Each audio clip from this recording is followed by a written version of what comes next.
Here are 11 things you may or may not know about Pokemon TCG Pocket. You can actually take back Pokemon you've put down on the bench. For example, if I put down Pikachu and Voltorb and realize I've got them in the wrong positions, I can just tap on the card and get them back, and then place them again. This only works on turn 0 of the game. If your deck is based heavily on evolutions, it's almost always good to go first. But if your deck is heavily based on basic Pokemon, then it's often better to go second, because you'll be able to attack first, provided you have enough energy. The exception, of course, is if you're able to place an energy, for example with Misty, then you can attack on the first turn. But does this point matter at all? Since there's no control of the coin flip anyway. Well yeah, it depends on whether you're going first or second, how you might position your evolution Pokemon versus your basic Pokemon. Is it going to be like this or like this to start the game? If you have both Professor's Research and Pokeball in your hand, statistically speaking, it's better to use one or the other first, depending on what you're after. For example, I only have Squirtle and Articuno on my bench right now, and if I'm after a basic Pokemon, what I should do first is use Professor's Research and then use Pokeball,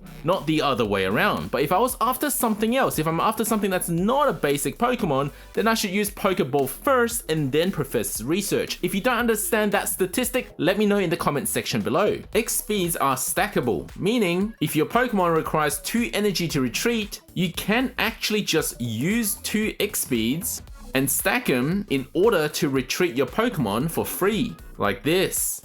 You should set your binders to public so that other people can like your binder to give you shop tickets in your gift box. You can also get shop tickets from battles, in total up to a maximum of 5 per day. In PvE events, like the Lapras EX drop event, conceding or losing doesn't consume your stamina. Limited time event tickets like these that have a name after them are not expected to be usable for other events, so make sure you exchange the tickets before the time runs out. In contrast, Event Hourglass seems to be carried over from one event to another. But until we see a second event, I can't be sure of this. It wouldn't hurt to hold on to some Event Hourglass and try to use your event stamina that can regenerate instead. While you might know that you need 3 points to win a game, did you know that there's a maximum number of turns before you must finish the game, otherwise it ends in a tie? It seems like for PvE stages, like the Lapras drop event, the max turns are 50. For PvP events, it seems the max turns are 30.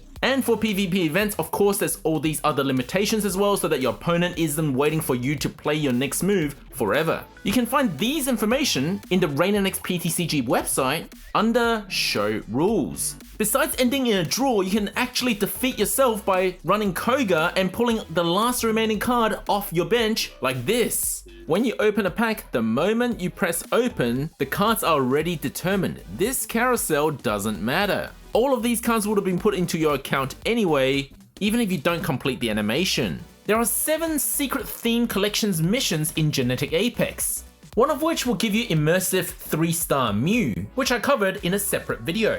I'll link it in the comment section below. If this video helped you, remember you can share it with your friends to help them understand the game better.